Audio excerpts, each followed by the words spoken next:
This house was a home. Long before they tore down the walls, bulldozers now cast threatening shadows where burdened backs once sought comfort, where wearied limbs once rested. The trees, the sun, the wind and the stones paid homage to the grandfathers and grandmothers of before. Children played the same games their ancestors were taught.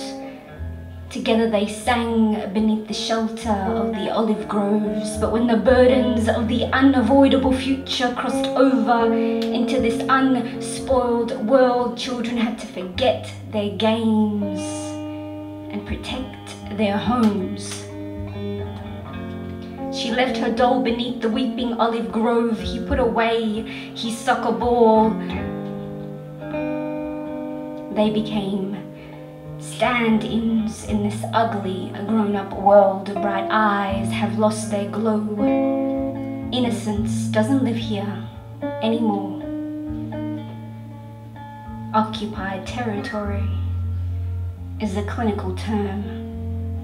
Not childhood lost, not living rooms turned into rubble and dust. Occupied territory is the clinical term. Not refugees on their own land, not history and truth buried beneath the scorching desert sands. Mama or Baba crams 7 generations of existence into gaping suitcases. 7 generations of first steps and deaths. 7 generations of grazed knees and heartaches. 7 generations of rude and poetry of 7 generations. Now each hollowed room is empty. The silence is deafening. But if you pause time, if you listen for the light, if you stand directly to the right of the now demolished pipes and tiles, you can still hear and feel the vibrations, the tiny atoms that bear witness to this family's existence, the comforting aroma of Mama's spice-infused ahwa, the scent of cardamom still lingers in this now cement wreck where boulders replace pantries and family meals are but hazy and distant memories, where smashed glass and bricks now cover every inch, where the ceiling now rests on the floor. Amongst the toys that belong to children now gone.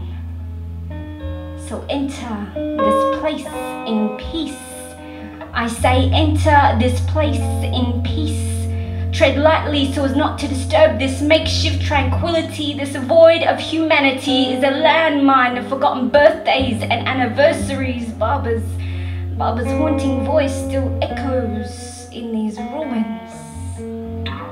So spare a moment to hear the stories that he once told his children. The stories of brave and gallant Bedouins. 1001 Arabian Nights that could turn princes into thieves and cobras that could charm grown men and bring them to their knees.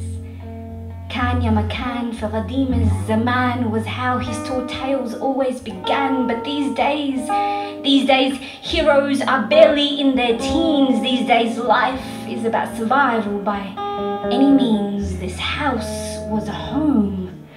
Long before they tore down the walls, piecing screeches that are birthed from the most primal places and are woven into intricate blood-stained carpets. Neighbors look on, offering strong forearms to the weak, wiping away tears as they ceaselessly stream.